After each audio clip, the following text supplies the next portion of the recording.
Hey, what's up, everybody? It's your boy, World of Wrestling, here today to discuss about Random Wrestling Talk, episode number 37.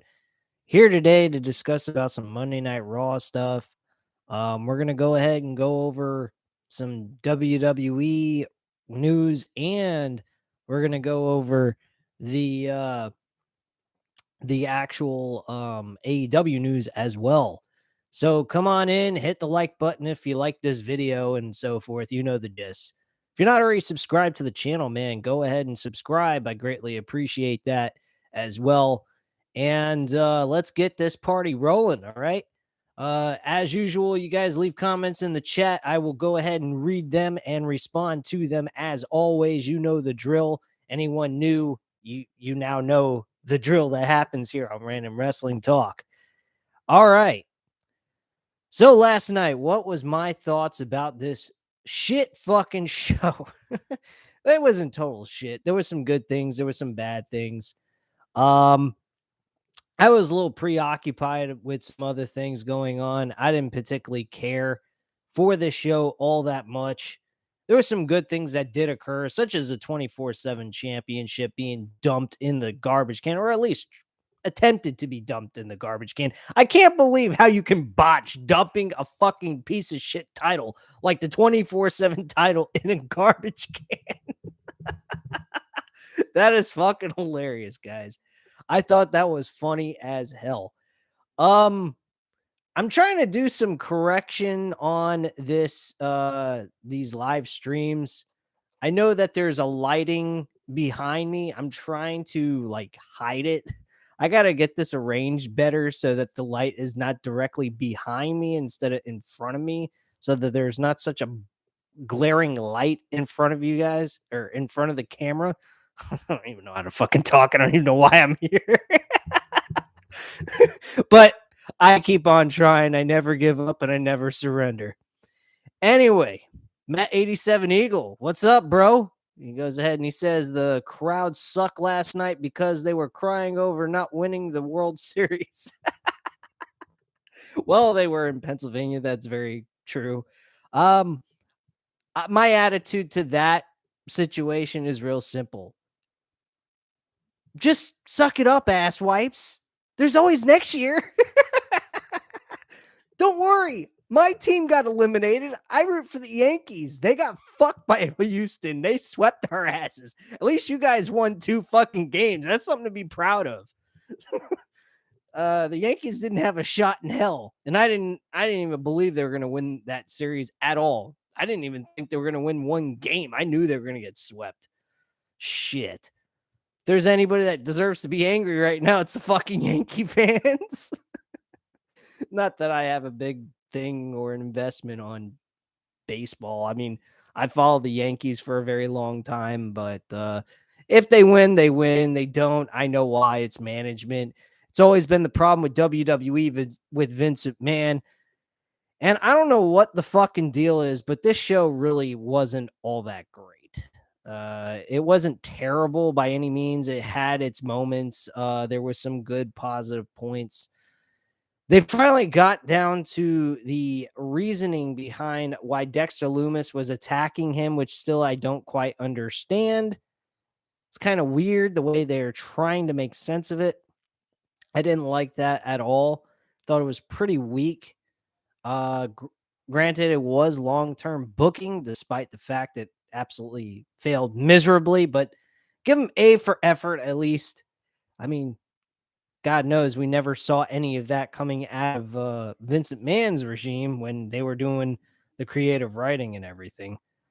Um, so at the end of the day, it is what it is. We saw Seth Rollins. Oh God, this was fucking bloody awful. I mean, seriously, this was fucking sad. Um, we're getting we're getting Seth Rollins and Bobby Lashley ending the show. Originally, sorry, I have something in my eye. Fuck. Anyway, we had Seth Rollins in the middle of the show ready to do an impromptu US Open challenge, but unfortunately, there was a problem with that. There was an actual confrontation between Judgment Day and the OC, which I'll get into later on in this review. And he decided, well, okay, I'm gonna just fade off into the distance here, let these two factions go at it with each other, and I'll pass on for later on in the show, which he did in the main event.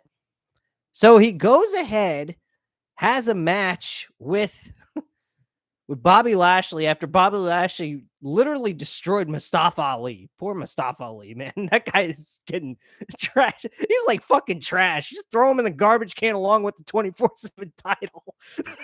God, this is so terrible, man. How can you fucking treat someone like that?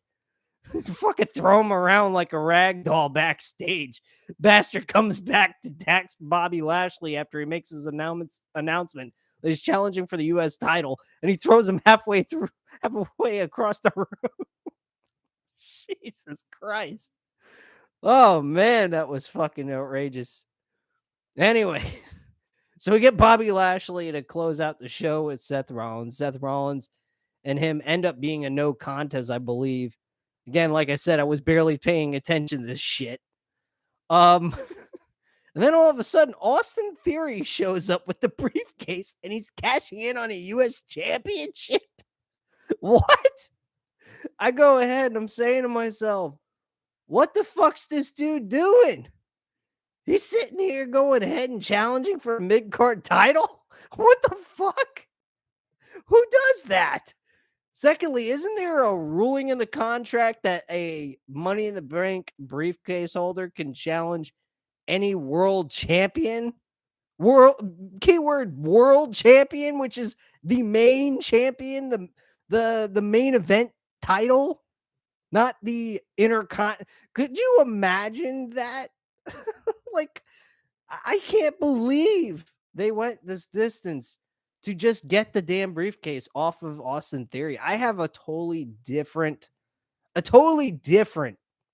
idea of what they should have done with Austin Theory, which would have made Austin Theory look great. Even in defeat, he would have looked great. Here it is.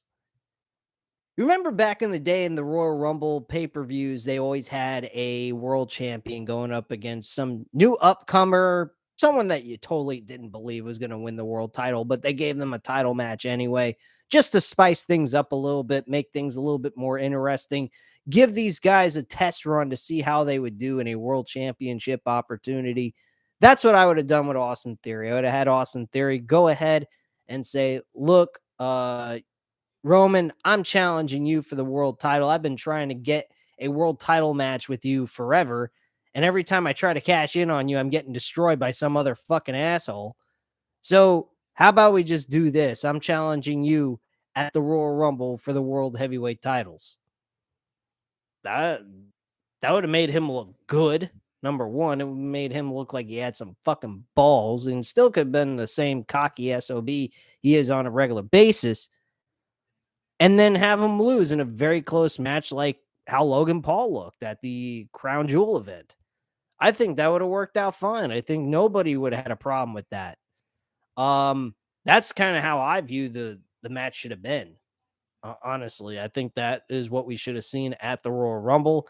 If nothing else, if we were not going to see the title change hands to Austin Theory, which I don't think should have happened because I think Austin Theory is a little too soon to be holding world championship gold.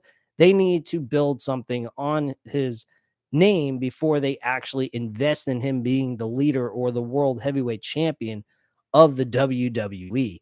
So that's just my viewpoint on that. That's pretty much my theory and how I feel about the whole situation. So yeah, that's just the way I feel about it at this point in time. I think what they did here was illogical. I think this was a logic gap and a very forced situation just to be able to get a briefcase off of Austin Theory at the end of the day. The weird thing is he actually won his match against Cedric Alexander on the show and then ends up cashing in on a mid-card title. How does that make any sense to you guys?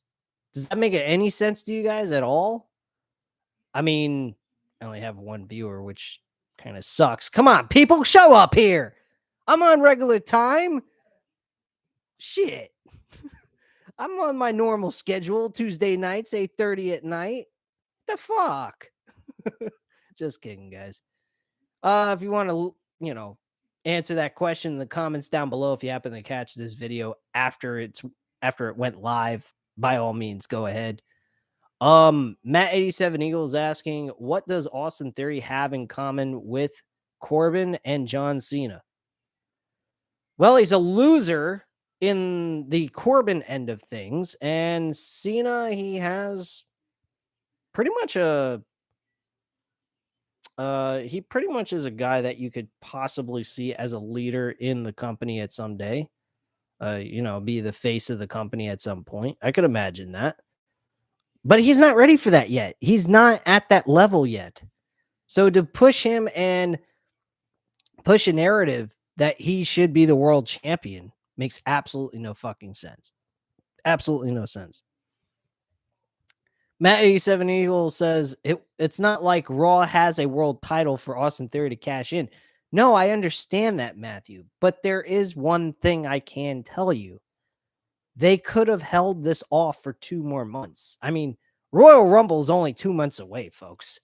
They didn't have to just jump the gun for a US title cash in, which again, to me, makes no fucking sense. So, hey, let's just force the narrative and just throw it right on in there. Look, I personally feel that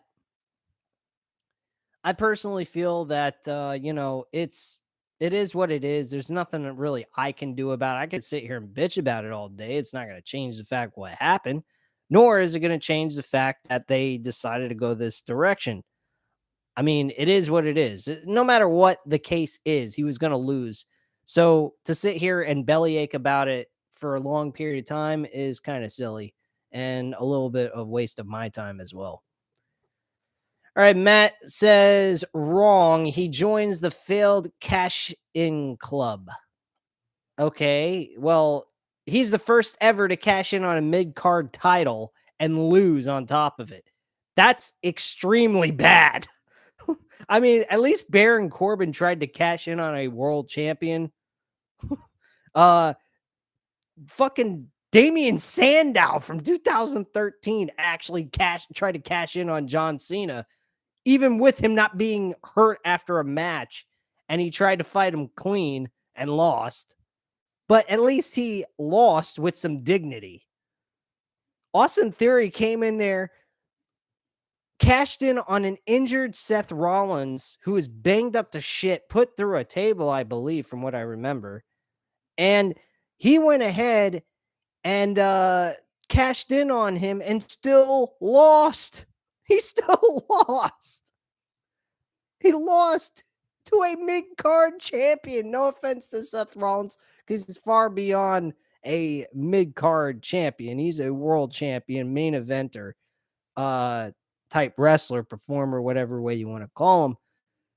But that? Really? Come on. Silly as fuck. But hey, it is what it is.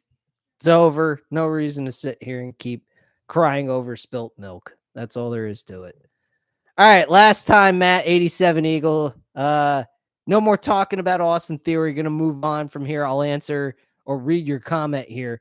Theory should have never won the Money in the Bank briefcase. I feel like this is Triple H cleaning up another Vince McMahon mistake. Well, again, I agree with you on that point 100%, but they could have gone in a different direction for this to at least make it where he's not totally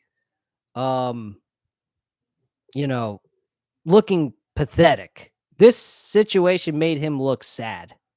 And in a way, he kind of looked like he was buried, even though he wasn't technically. We all know that Austin Theory is not getting, pushed to the side and forgotten about. That's definitely not the case. But at the end of the day, it still made him look bad in the situation that he was in. That's all I have to say on that. All right, let's move along here. Let's go over some other stuff. I'm going to go right into the actual review because we have yet to cover anything on this show chronologically anyway. So let's go ahead and do that. All right. So we go ahead and have the a Sammy chant picks up. Jimmy Uso says they're in the city tonight. A few nights ago, they smashed the Brawling Brutes and Logan Paul. A picture is shown of the Bloodline celebrating at Crown Jewel, and they talk about being the ones and how they're going to beat up the New Day on Friday. The New Day makes their way to the ring. Xavier Woods and Kofi Kingston say they are record holders and the Usos are chasing them. They're chasing the guys who changed what tag team wrestling looks like today. I don't know about that. I mean, let's be honest. Tag team wrestling in WWE has been absolute shit in the last, I don't know, 10 years. I mean, come on, guys. Wrestling in WWE for tag team wrestling has been terrible. Same repetitive teams facing each other. I mean, let's be honest. The Usos and the New Day have fought each other 100 gazillion times. This one I'm not going to totally bitch about because of the fact that these two teams are actually competing over something that's legitimate. This has a lot to do with the title reign history. So I can understand them booking this match per se, but for the other matches they had, could have been limited down quite a bit. I think what they did here was kind of idiotic, but it is what it is.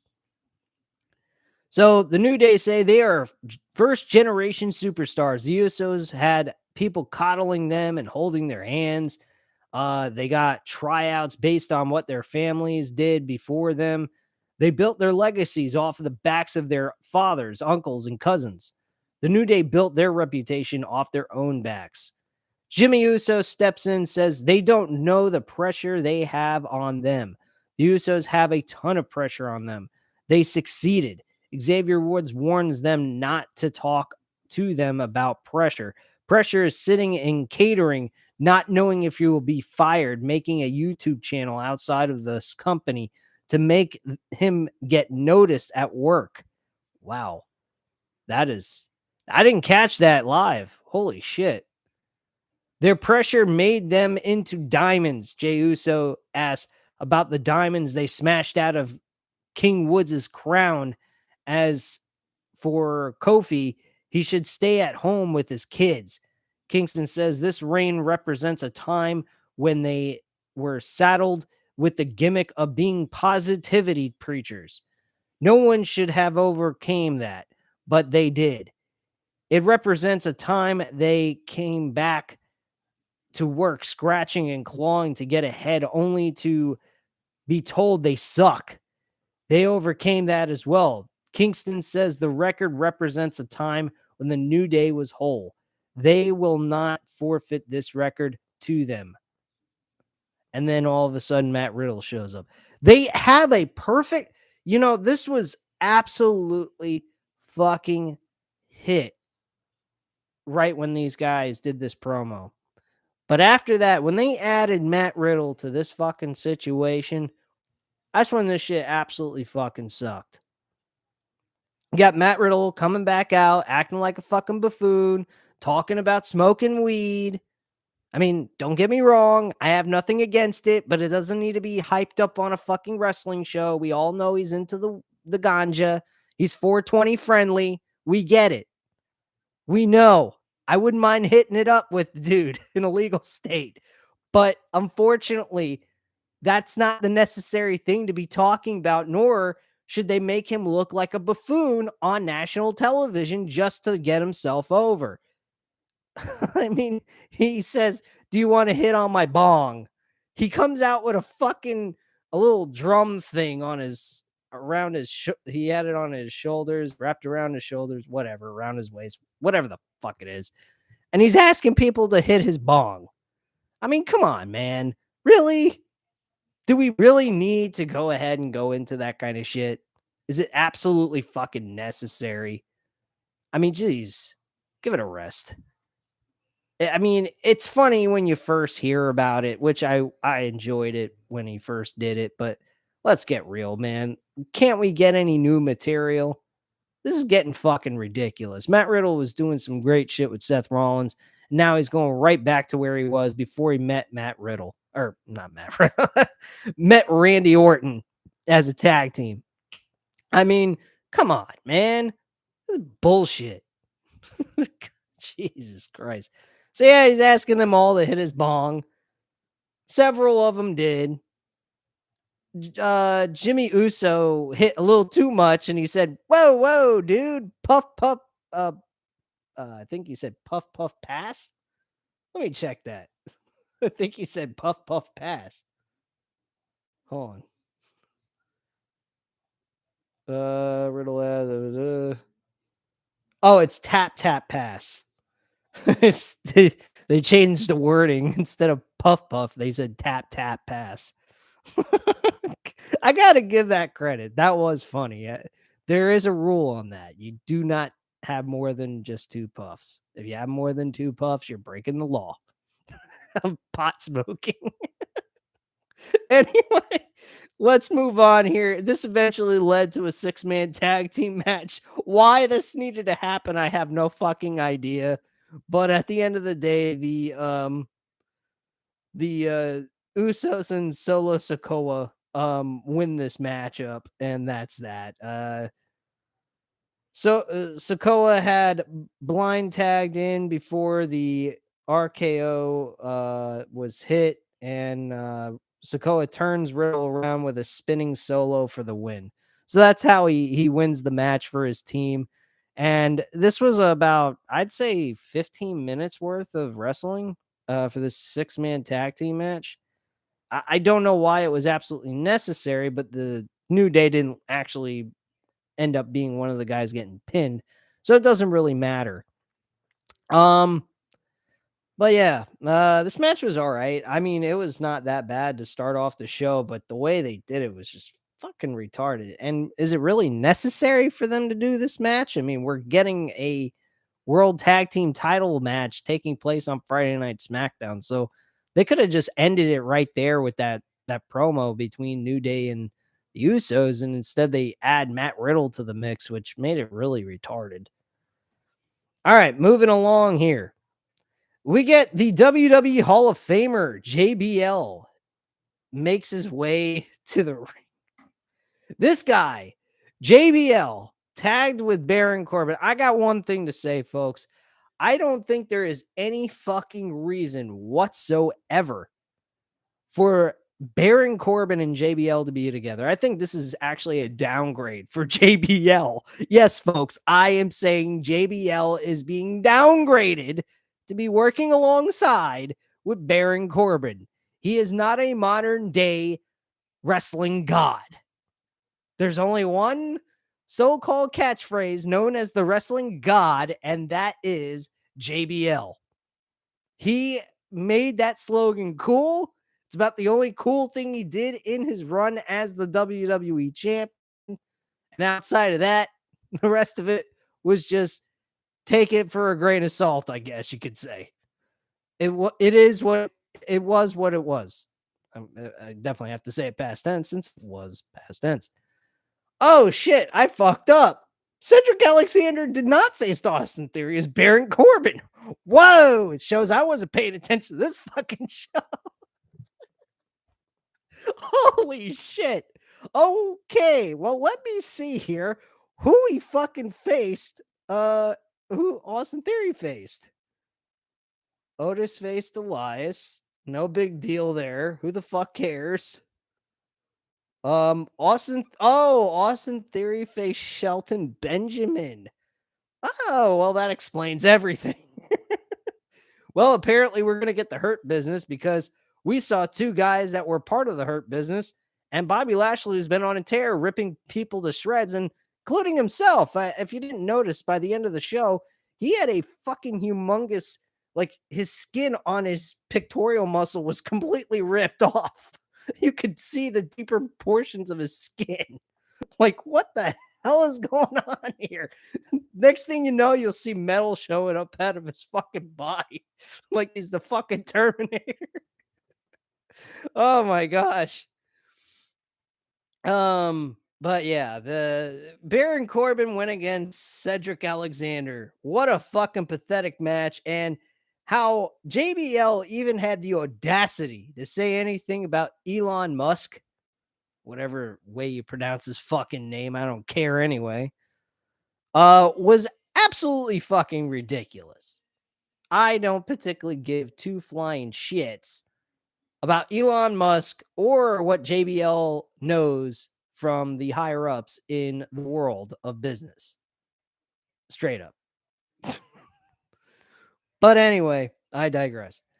Baron Corbin wins the match, of course. Who the fuck thought that Cedric Alexander was going to win this match? I mean, really, come on. Nothing to speak of there. The match absolutely sucked anyway. The United States champion Seth Rollins is dancing backstage. He'll issue an open challenge next at that after the commercial break. We get Seth Rollins in the ring. He makes his way to the ring, and Rollins welcomes them to Monday Night Rollins. Oh, okay. Getting a little too egotistical there, Mr. Seth freaking Rollins. Rollins waits for people to sing his song, but they don't respond. Kind of like what everything else happened on this show with this damn crowd. No response whatsoever. Rollins says that he could listen to them serenade him with their beautiful voices, and they weren't. But now it's time for the United States Championship Open Challenge. The Judgment Day makes their way to the ring. Finn Balor, Damian Priest, Dominic Mysterio, and Rhea Ripley surround the ring. Surround circles the ring around Rollins. Okay, what the fuck? Come on, WrestlingView.com. What the hell are you writing, man?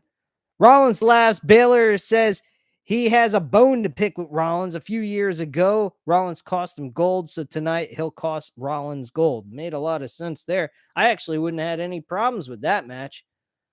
Matthew Conselo says, yo, dude, man. Thank you for showing up for the live stream, man. Appreciate it. Please hit the like button for support. I greatly appreciate that as well, man. Thank you very much for showing up. So, the Judgment Day makes their way to the ring. Finn Balor, Damian. Oh, okay. I already said all this shit. As far as his open challenge for the United States Championship goes, and then the OC shows up, interrupts him. We get a full-fledged, blown out conversation between AJ Styles and Finn Balor. And AJ Styles says, you know what? The reason why we lost that match is because every time we're facing you guys, it's always a 3-on-4 disadvantage for us. And we've been having problems finding people. And then Rhea Ripley screamed out from the crowd and said, because nobody likes you. I was like, oh my gosh. That was fucking sick. That was funny as hell, too. Matthew Consuelo says, you're welcome. Thank you, man. Anyway. So she says nobody likes you. That's the reason why they're having a hard time finding a partner that can have their back when Rhea Ripley's around. This eventually lead to Mia Yim.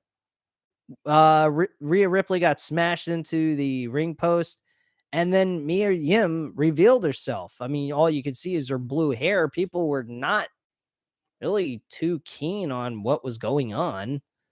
I mean, I knew what was going on. I knew that was Mia Yim. Once I saw her hair and the side of her face, I was like, yep, that's Mia Yim. She's back. Okay, we got the Triple H NXT Black and Gold Bunny Train reappearing back on the show.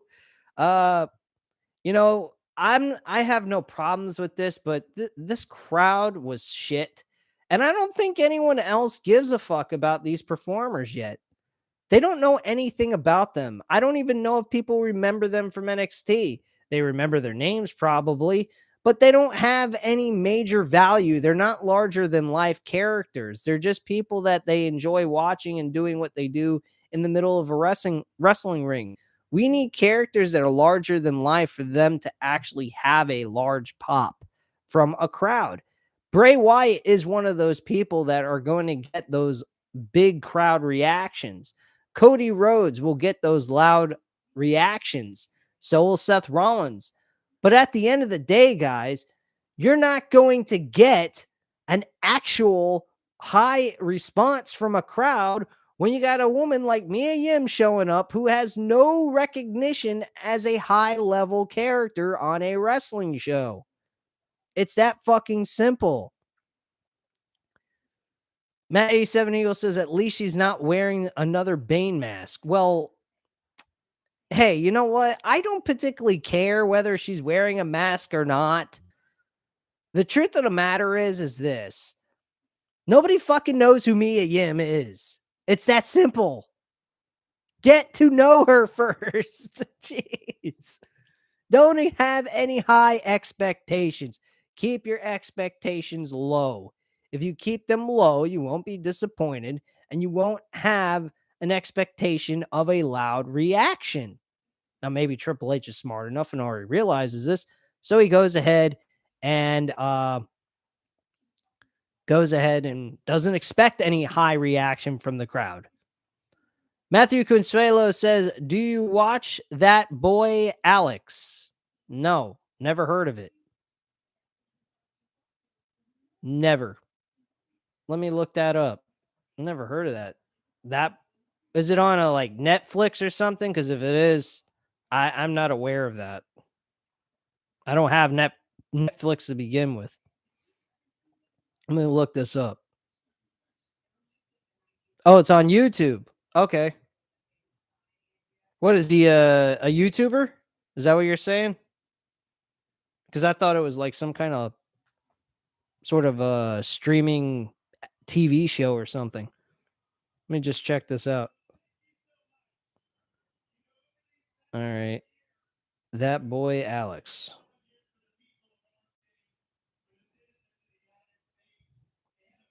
Holy shit. On live stream, I'm going ahead and I'm checking out another person's channel. That Boy Alex. Yep, there he is. Okay. Let me check what what he's talking about. Wow, he's got a lot of subs. At least compared to me. He's got 1,071 subs. Shit, I need to get my shit together. Wow. Yeah, this guy's talks a lot. He talks a lot about wrestling. All right. I may check this guy out and see what he has to offer, see what his wrestling viewpoints are and all that shit. Most definitely. All right. Yeah, I'm going to subscribe to him and check him out. I'm not going to play him here on the live stream. That's kind of dumb. Giving him recognition on my own channel. What the fuck? Well, I'm still talking about him. Yeah, I'm going to thank you, Matthew. I'm going to get back to the show. I appreciate that, though. No, you're cool, man. No worries. No worries at all. But yeah, let's get back to the review. Holy shit. All right. So yeah, we have a full out brawl happen, and you find out that it was actually Rhea Ripley, or not Rhea Ripley. It was Mia Yim. So we get the next match on the show. It's Otis versus Elias. This is a fucking joke. School bus camp Housefield says Dominic has a girlfriend. I know. Okay. I don't care about Dominic Mysterio having a girlfriend or not. Guys, he looks like he's a fucking trained monkey by Rhea Ripley in my book. She knows how to make him a man. Okay. I thought he's supposed to know how to make himself a man, not the woman making the man. It's a little weird. Anyway, moving on. Otis versus Elias. Okay, I'm starting to lose my voice. This live stream might end soon. Just kidding. So Otis faces Elias in a very short match, and Otis actually wins the match against Elias with the world's strongest slam. Okay, great. Wonderful. Now, can we get Elias off of fucking television? He's useless and nobody cares about him. About the only thing he had going for him was a fucking guitar and a little concert that he had every once in a while. But it was the same repetitive shit, so who cares? Bye-bye. See ya. Your act sucks. Anyway, we move on to the next segment, and we have Raw Women's Champion Bianca Belair makes her way to the ring alongside Alexa Bliss and Asuka. Earlier today, fan footage showed these three arguing with Damage Control in the parking lot. Belair says Crown Jewel did not go totally according to plan for them, but they have something to say to Damage Control. Damage Control comes out of the ring. Comes out of the ring. Okay, I think he means this person was saying Damage Control came to the ring, and Dakota Kai says Belair has never truly beaten Bayley. As for her and Io Sky, they're holding the women's tag team titles, which they lost a week ago and won them back on a Saturday night pay-per-view. Oh, wow, that's really impressive. You can't even hold on to your fucking belts.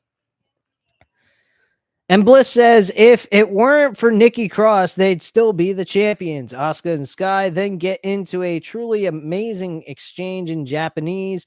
Sky calls Asuka a bitch, and a brawl breaks out. Okay, so I guess the new thing in WWE is call someone a bitch, and we get a full-blown brawl. That's pretty cool. Yeah. Matt87 Eagle says, yeah, World of Wrestling wants Ezekiel, not Elias. I don't want either of them. Fuck them both. I don't give a shit about either character that this guy plays. He sucks. He's trash. I don't give a fuck. Get him off television. Get him off my TV. Please. Anyway, school bus camp house field says Rey Mysterio should the former dark long time of are that team? Huh? I'm a little confused on what you just said, sir. Like, what the fuck was that? No offense, man. I'm not trying to be mean, but I did not understand a word you were saying. Anyway, moving on. Retype that, please, so I can understand what you meant. I'm not trying to be mean. I'm just saying I do not understand what you were writing. Or typing, I should say. Anyway, so Belair says they've been doing this for too long and we will settle it at War Games. Wow, that's really fucking impressive. Whoop-de freaking do there. Anyway, let's move on. Nikki Cross attacks from behind and Damage Control gets the better of the three women. Bayley accepts the War Games challenge, and that's that. We officially get word that Nikki Cross is part of the Damage Control team, and she will be at War Games. So there is one more slot available so that we can see a 5-on-5 War Games match.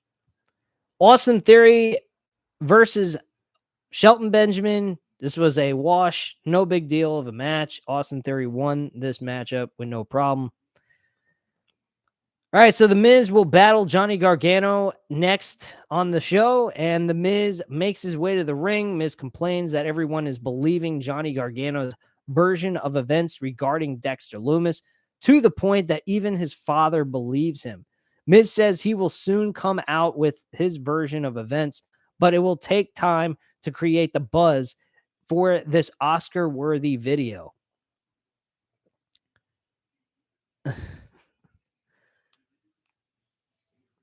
Cat Inkpen says, boss lady just left. Laugh out loud. No sound for me till I put down the air and pop in an earbud. Okay. I appreciate you coming on here, Cat. Anyway, Johnny Gargano comes out and says he has to blow the whistle on himself. Can we please get Johnny Wrestling back? Can we please? This is like the worst fucking shit ever.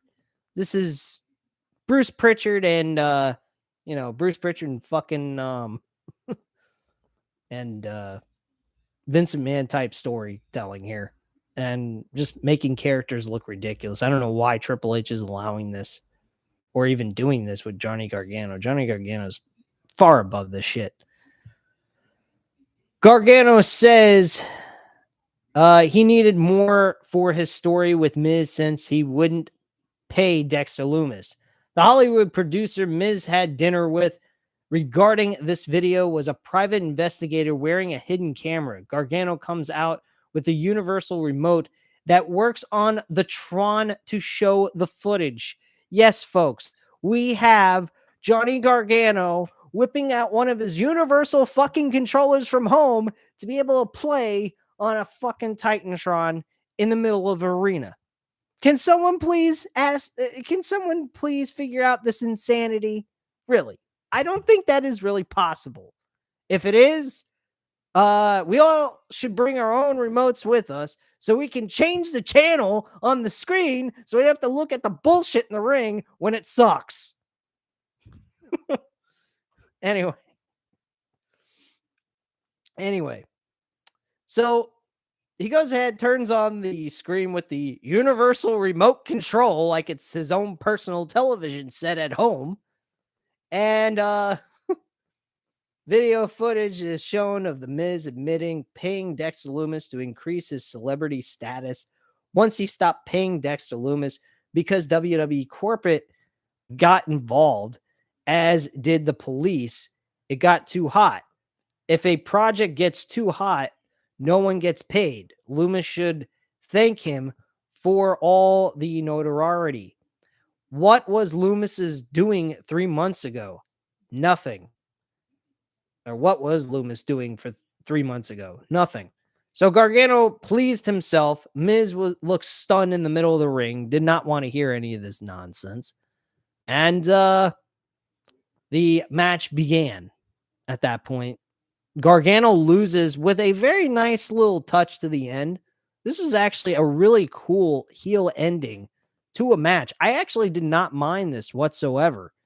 Guys, sending in the comments, I will definitely get to that in just a second after I finish what I'm saying about the Miz's ending to this match. So please be patient. I'm not forgetting about you guys. So he goes ahead and he acts like he's being dragged underneath the ring. And he's going, "Oh, Dexter Lumis has got me." And then he comes back out and he asks the referee to check underneath. He has this like metal piece of equipment in his hand. And it looks like something you would attach on the turnbuckle or something. And he has the referee go underneath. The referee looks, doesn't find anything.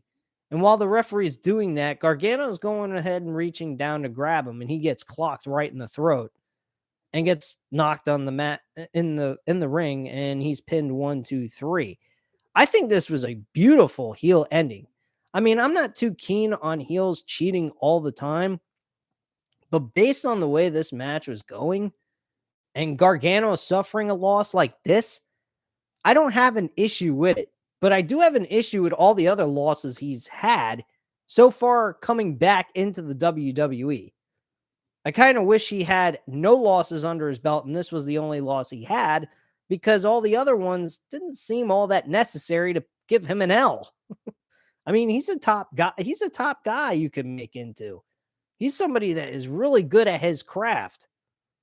And this is the only loss I actually am okay with. All the other losses I wasn't really okay with at all. I think that was bullshit, the other losses he had. But it is what it is.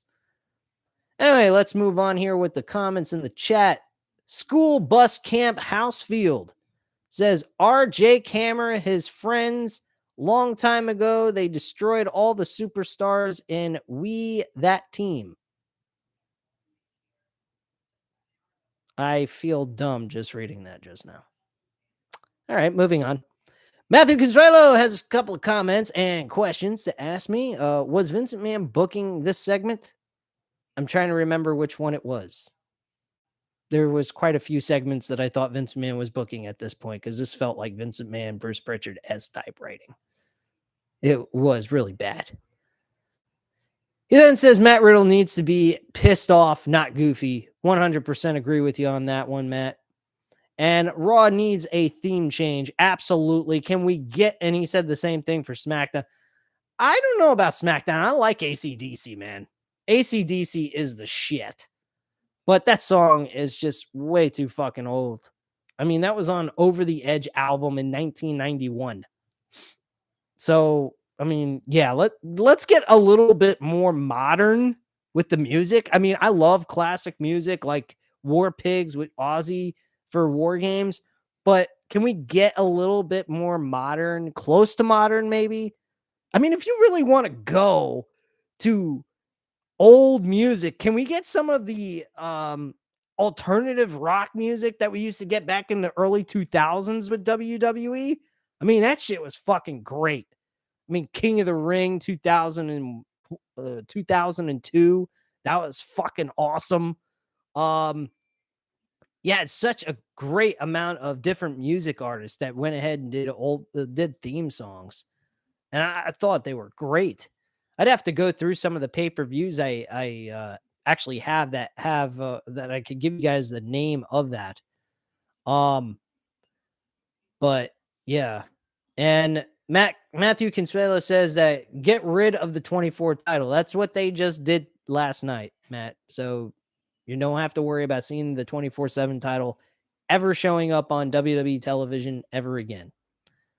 The only thing else they could do at this point is literally give it the proper funeral it needs, put it in the trash can, and blow it the fuck up.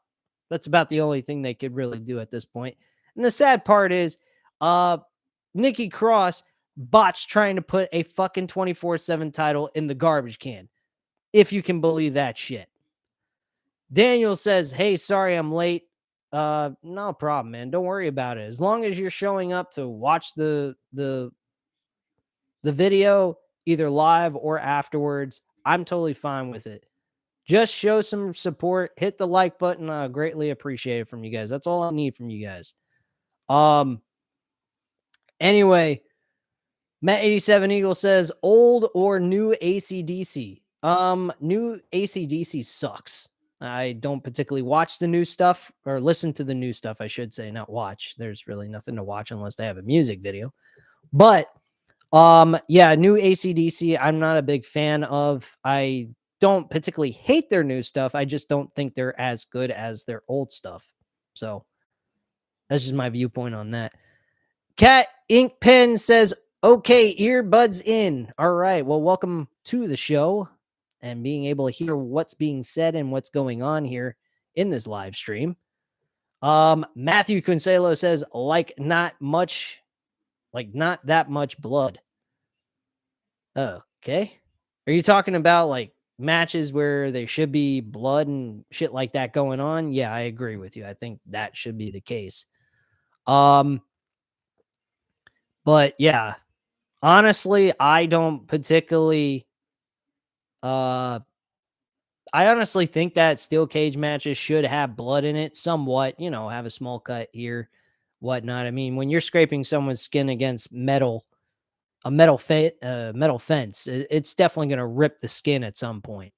So, yeah, I agree with you on that. Any steel cage matches, Hell in a Cell matches, we should see some kind of blood going on.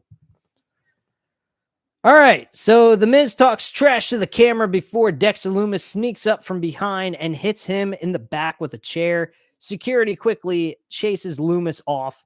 Damage Control is talking to Nikki Cross backstage.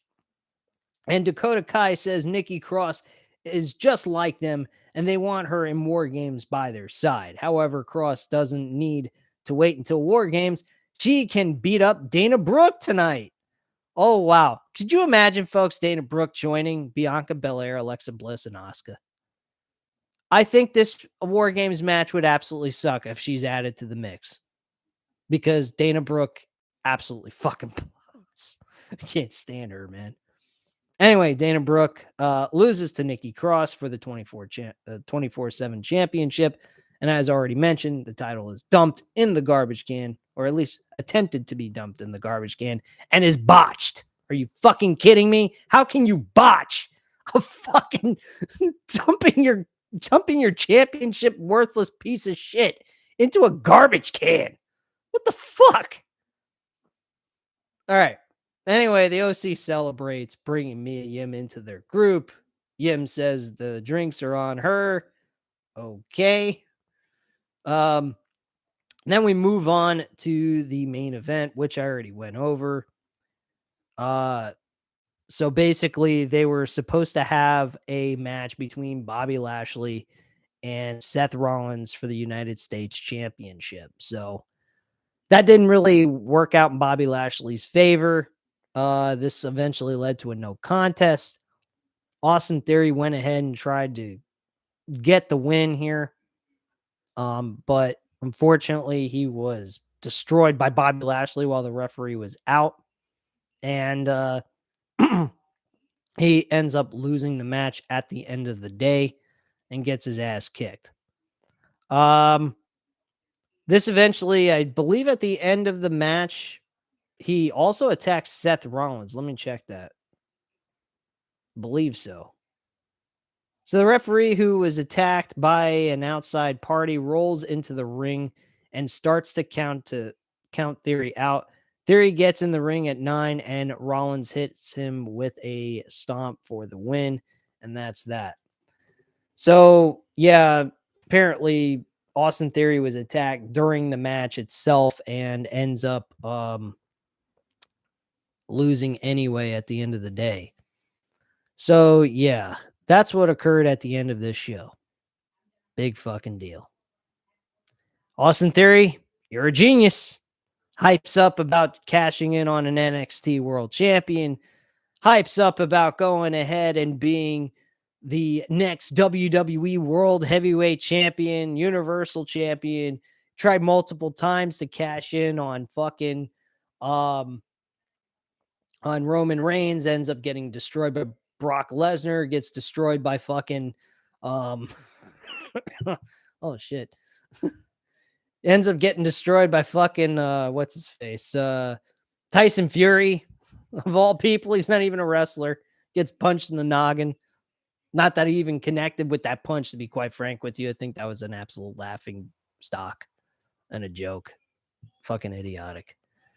Anyway, Matthew Consuelo, he says, what is making Damage Control getting screwed over the tag team titles like 2 times must be Bruce or Vince?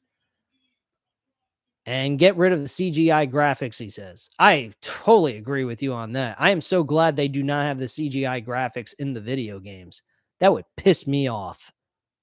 I mean, it's bad enough you see it on actual television. Imagine seeing that shit on a fucking video game. That would look absolutely ridiculous.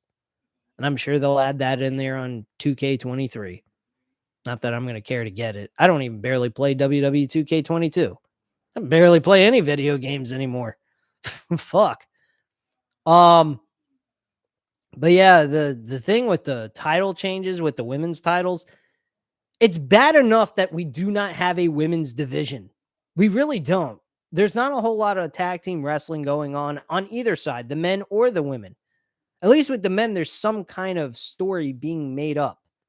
There's prestige being put into the titles in some capacity, especially with this tag team title match that we're going to see on SmackDown this coming Friday, which I'm highly excited to watch. I'm really definitely interested in that. But I personally, I think that the women's tag team titles being changed the way they have been has been an absolute fucking joke. I don't understand why they just can't keep the titles on Dakota Kai and Io Sky. It really makes no sense to hot potato the title. It gives no prestige to it. The rivalry between the two teams makes no sense. They're not actually real rivals. They've had interactions with each other, but they're not like a Triple H Rock type of situation. Rock and Triple H back in 2000, when they had those title changes from April all the way up till July of 2020, that made sense. They had a heated rival on and off with each other from 1998 all the way up to 2000, and they both were fighting over the world championship. That made sense. This shit makes none. They don't have a long-standing history with each other. So why should they lose the tag team titles and then gain them back 5 days later? What does that do for Asuka and Alexa Bliss at the end of the day, too? Think about that. How does that benefit them in any capacity? It doesn't. So what is the fucking point of having the titles change multiple times? There is no sense in it. It's dumb. That's simple. Anyway, let's move on to the actual news, shall we? All right. Let me go over here and get out of my bookmarks of news and rumors and talk to you guys about some of the stuff I actually came up with.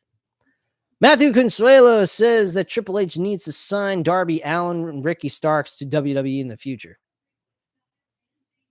I'm not against that idea. Those two guys are really good at their craft. I would be happy to see them in WWE. Darby Allin better be Darby Allin. He better not be changed to something else. That's all I can say about that. All right, we're going to go into my favorite guy in the world. I know I said I wasn't going to talk about him anymore, but I got to. I just have to, man. I have to. CM Punk's back in the news. Billy Corgan, the lead singer of Smashing Pumpkins. Love that band, by the way. Says he thinks that AEW and CM Punk will work things out. Oh, God help me. I got to see this bastard on TV again. What's next? He comes back from the injury and then he separates his shoulder next? I mean, this is getting ridiculous. This guy is done. Put him in the pasture, pull the trigger, blow his fucking head off and call it a day. It's over. It's done. I've never seen CM Punk so injury prone in my life. Oh, man. Fucking joke, man.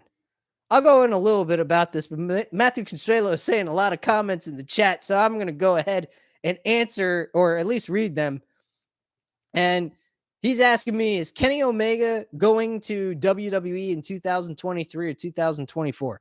No, he's never going to WWE.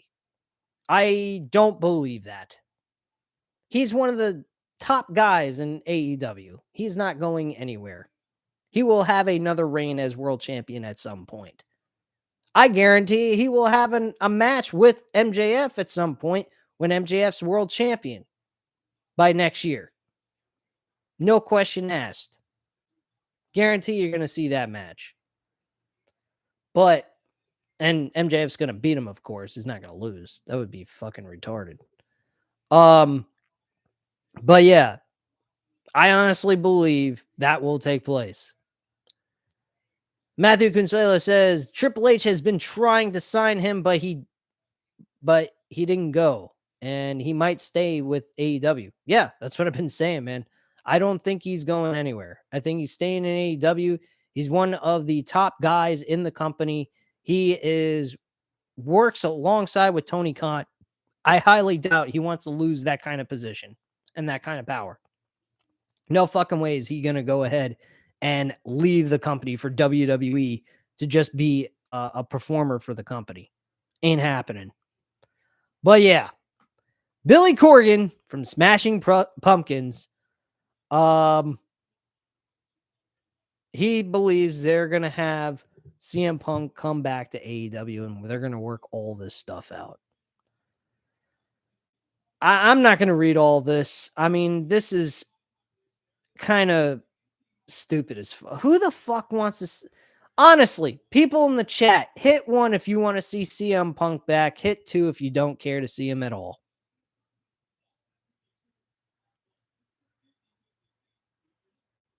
Well, I'm waiting. Daniel says, no, I hope he stays retired. All right. Any other takers want to comment in the chat and say yes or no to him? Matthew Consuelo says no. They don't want to see CM Punk. There's 2 for 2. Who else wants to not see CM Punk back? He says stay retired, Matthew Consuelo says. He's better off, man. He doesn't need the money. He claims he don't. At least A source that is close to him has said that he is still loaded with money. He takes care of his finances. He doesn't need to do wrestling. Well, then thank God. Go retire. You're in your 40s. You stayed out of wrestling for fucking what, 7 years plus? Come on, man. You're getting hurt every time you get in the ring. I don't even care if he never had the fight at all out. This guy is getting injured way too easily. I've never seen him get injured this easily before in my life. He needs to stay retired. I don't care if WWE offers him $10 million, doubles the amount of money he was making in AEW. I don't give a shit. I would not go to any wrestling promotion because you had 2 times where you won the world heavyweight title, and in less than a week, you're injured as the champion. So who the fuck needs you? Nobody. And you don't need wrestling because you don't like it. So fuck off. I mean, come on, man. The guy is like Kevin Durant. Every time he goes, Kevin Durant's a great basketball player, but every team he goes to, after a while, he starts getting disappointed. He gets frustrated and he wants to go somewhere else. This is what CM Punk does. He comes to a wrestling promotion. He's happy there for a little while. Something doesn't go his way. He gets upset and he leaves, or he complains and starts trouble. It's retarded. It's that fucking simple, man.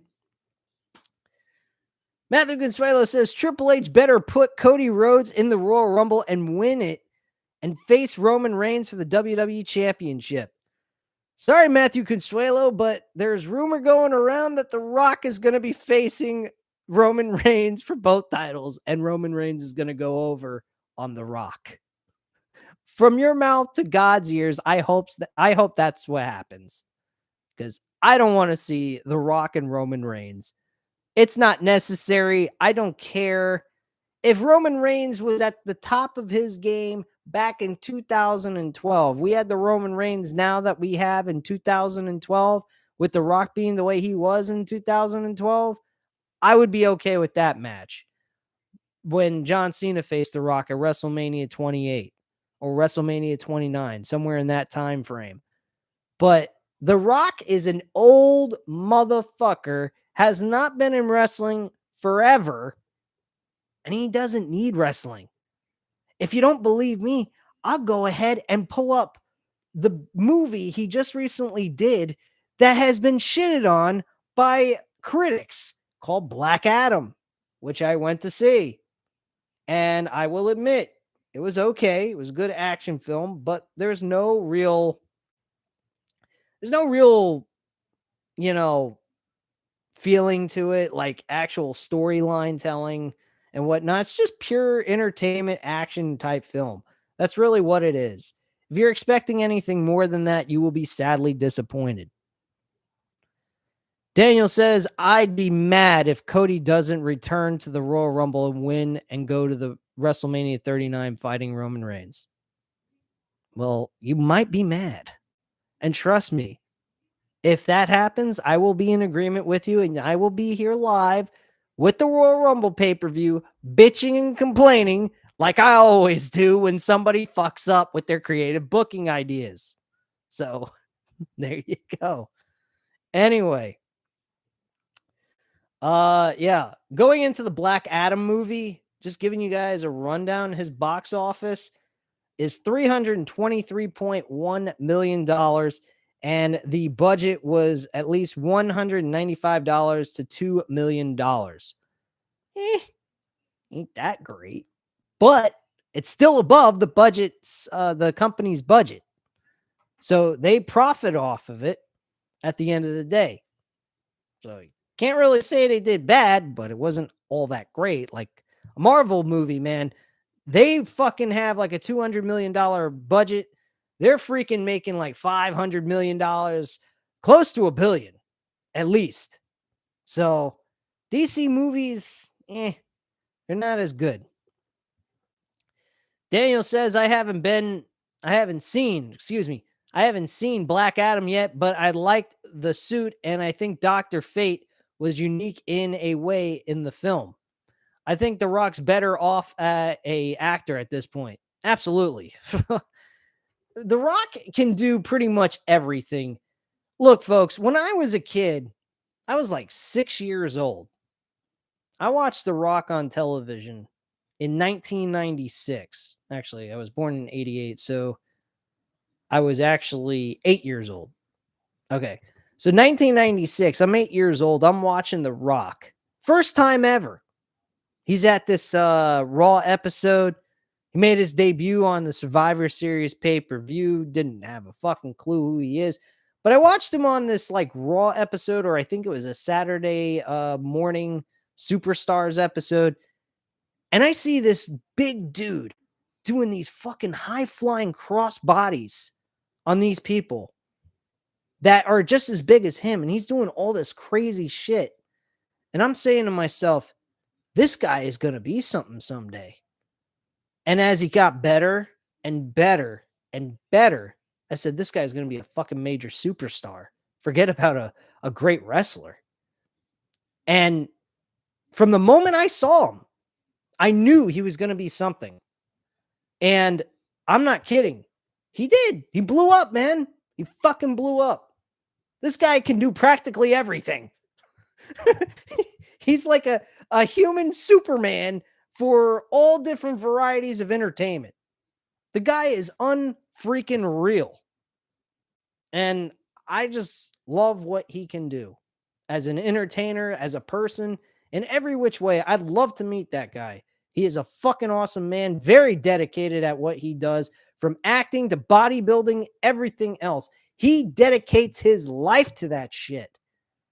And damn, I wish sometimes I could get that way, because sometimes I get a little too fucking lazy. And I got to get to the fucking gym, man. Every time I keep saying I'm going to go to the gym. I'm going to go to the gym. I don't go. The gym's like right around the corner for me. Anyway, getting off of the whole conversation about me trying to stay in shape, because that has nothing to do with professional wrestling. Granted, bodybuilding definitely has a lot to do with that. Cat Ink Pen says, laugh out loud. I don't know about seeing the Black Adam movie. And why is that? What, because of the bad reviews it got? Because I almost didn't go, but I was like, fuck it, man. It was my friend's birthday, and we were just like, let's go see the damn movie. Worst case scenario, it's shit. Who cares? It's just a fun little action film. But yeah, I mean, don't expect any great storyline, because you're not going to get it. As action wise, it's fun as shit. It will entertain you, but the dialogue and everything, some of it was just over the fucking top. Cat Inpen says no Hubs wants to go, but I'm like tired of going to the movies. Oh, okay. Matthew Consuelo says Triple H needs to go back and look at the Attitude Era segments, like when Undertaker chokeslams everyone as the American Badass. Oh, man, those were the days, man. Great music, great fucking action, great crowds. People were hyped to be there. Where the fuck was that crowd last night, man? I mean, you're paying a shitload of fucking money. If I'm going there and I'm paying that kind of money, I am making some fucking noise. I am getting my voice heard. These people are fucking idiots. You're paying a shitload of money and you're not having your voice heard. You're not making chants. You're not booing. You're not voicing your dislike to the show. You're not showing your expression how much you appreciate the show. How the fuck are they supposed to tell what they're doing wrong or what they're doing right? The crowd is what helps them make judgment calls on what they should do with their program. That's where they know where they need to go with the superstars. Personally, it kind of looks like nobody gives a shit about no one on these shows. So how is Triple H or anyone else within WWE supposed to know what we want? What, go on the internet platforms like YouTube and All these other big YouTubers that go ahead and give their review points on these damn shows? Is that how they're supposed to go about it? No, the crowd is supposed to help the WWE creative writers and bookers to make the proper decisions on where people go. You pay the money, make your fucking voice heard. That's what you're there for. That's what you paid to be there for. Make some noise, have some fun. What's happened with people today? They don't know how to have fun anymore. The fuck's wrong with these people? There's no energy, no life to anybody. They're like walking zombies in a fucking arena. Bunch of idiots. What the fuck? I mean, shit, I wouldn't do that. I went to a damn wrestling show. I was making all kinds of chants I could possibly make and start up. Some of them did, some of them didn't. But who cares? I went there and I had fun. That's the point of going, is having fun. These people don't sound like they're having fun. Might as well be sitting there falling asleep. All right. Anyway, let me go into the other news articles I pulled up because I'm kind of like totally going off topic here. But hey, this is Random Wrestling Talk, so we can do whatever the fuck we want on here, right? All right. All right. Backstage news about Adam Cole, baby. All right. Didn't have a lot of news. I tried looking up WWE stuff, but I couldn't find anything. But I did find a few articles about AEW. Bad news for Adam Cole's AEW return. Oh boy. Adam Cole is regarded as one of the most skilled in-ring stars in the pro wrestling world right now. He left NXT. I'm not going to go over the history of what he's done, where he's went. And the last time he wrestled, he got a concussion back in June for the IWGP World Heavyweight title in that fatal four-way match. The accomplished star returned on AEW back in August and got a bit physical as well, but he has been absent after that. While speaking on Wrestling Observer Radio, Brian Alvarez noted that he has heard nothing about Adam Cole as of late. Adam Cole's future in AEW is also in doubt. We will have to wait and see what will ultimately become of the former NXT champion in the future. So there is nothing going on with him at this point. He's got nothing going for him. His future with AEW is in doubt. What does that mean? He's going to go back to WWE? Or is it just going to be the fact that he went ahead and can't wrestle anymore? Is he retiring? Is that a possibility? I'm not sure. Anyway, Matthew Consuelo says, crowd was like, what the hell where we were doing here? Crowd was like, what the hell are we doing here? Probably because the Phillies lost the World Series. Everybody's saying that. Who the fuck cares? This is Monday Night Raw. You're supposed to be excited. Have fun. If you're upset about the Phillies losing, then don't waste your fucking money and stay at home. Don't bring your negativity into the arena. We don't need to hear that shit. Well, actually, we didn't hear nothing from them. That's the problem. We didn't hear shit. I mean, damn, your fucking team lost. All right, well, get disgruntled in the arena. Make your voice heard. This sucks. We don't want it. Our team lost. We're angry. Show us something good. Something. They had nothing going on. No life. That crowd was fucking dead. I was so fucking bored. I didn't give a shit about what was going on it. Cared more about the own little personal thing that was going on than that crap. So I didn't give a shit. Matthew Consuelo says they were worse than the Louisiana crowd in 2019 in February. What was that event? I'm trying to remember. Was that I'm trying to remember what the event was.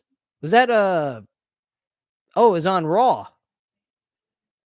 I wasn't watching Raw at that time. I actually took a break from WWE completely, except for maybe SmackDown. That's about the only thing I watched.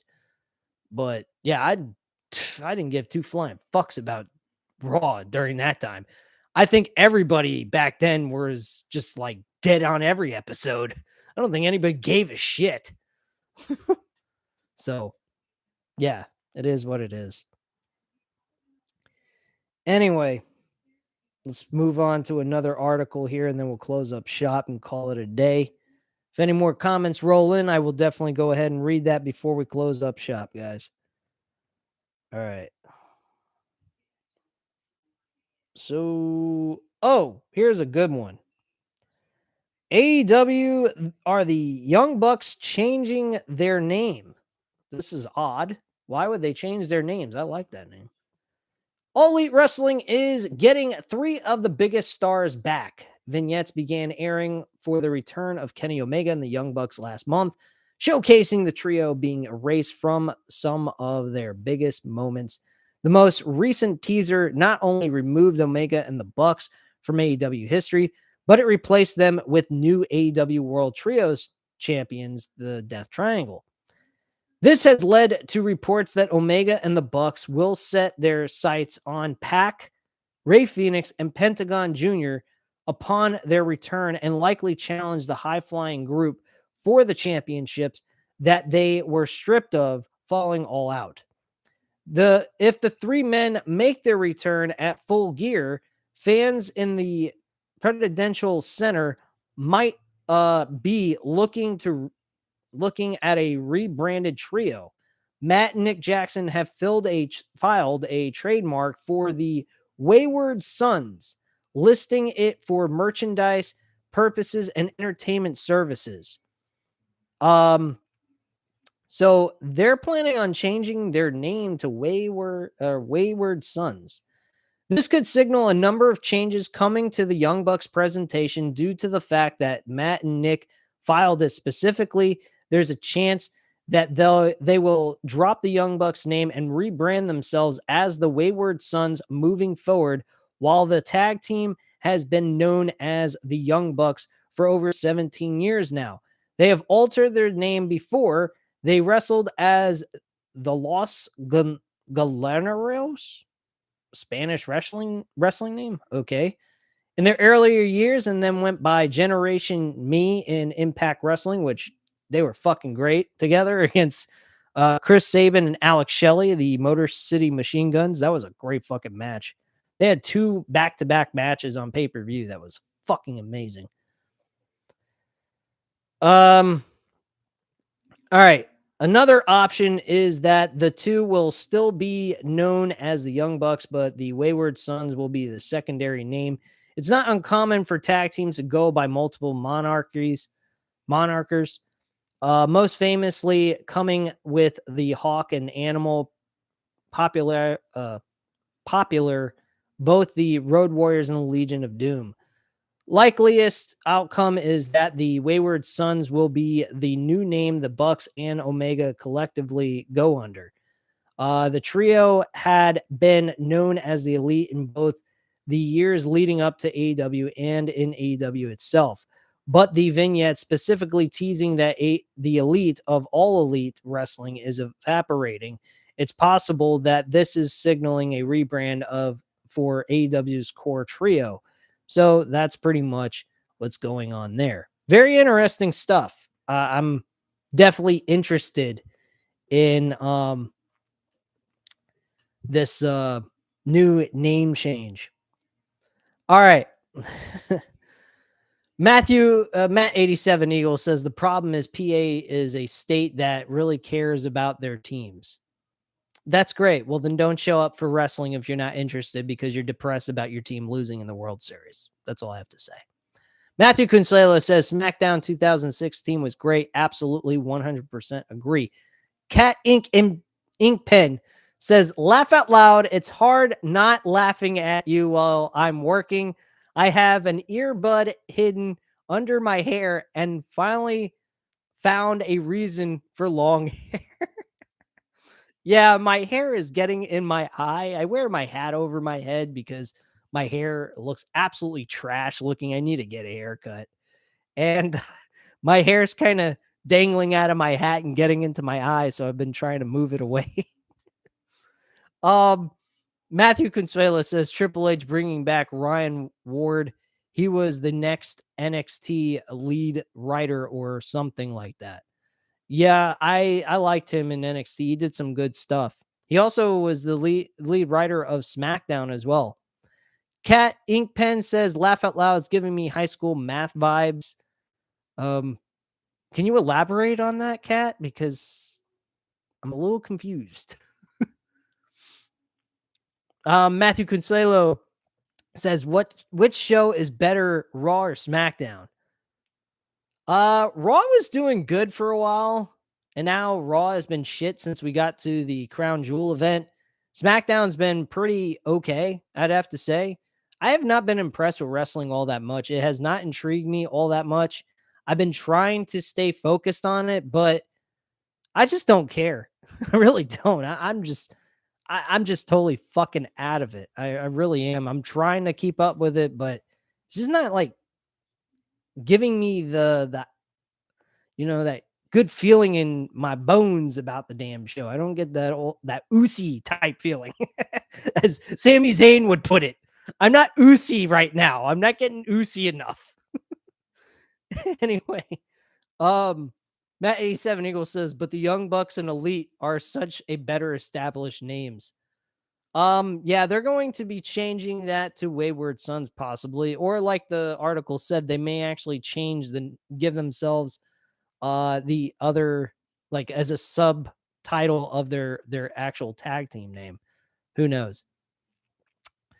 Matthew Consuelo says, "I'm Usi, let's go." That was good. I like that one, Matt. He also says, for some reason Tony Khan's booking has been off lately. Yeah, since this summer. Since all this drama has came about with CM Punk, this company has really not been that great to watch. I'll be honest. And that's pretty much all the comments being made. Cat Inkpen, I'm giving you an opportunity to explain what you meant. Oh, okay. So you're saying I used to hide my CD Walkman and headphones in my jean packet or jean jacket. The fuck? And hair, so I listened to music and math. Probably why I failed algebra 1.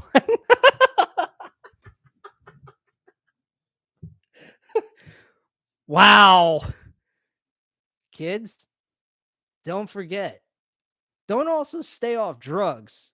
Don't listen to music while you're in school. Oh, shit.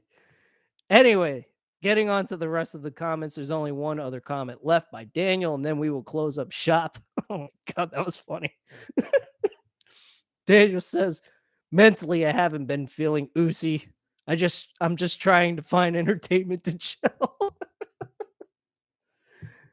Daniel, I totally feel your pain, man. Between these fucking wrestling crowds and what Triple H has been doing since Crown Jewel, man, it's making me go, what the fuck? What am I doing? Um, Matthew Consuelo says, have a good night, everyone. And you too, bro. I greatly appreciate it, Matthew. Thank you for coming in. It was great hearing from you. Coming again next week. We'll definitely be here at 8:30 like normal time every Tuesday night. I greatly appreciate everyone showing up. This was a great live stream, and I had a blast. Take care, bro. Same to you, man. Same to you, Matt. Anyway, guys, you know what to do. Hit that like button if you like this video. Hit the subscribe button if you're not already subscribed to the channel, and leave a comment down below. And I'll definitely get back to you guys. And I hope you have a wonderful night. Bye.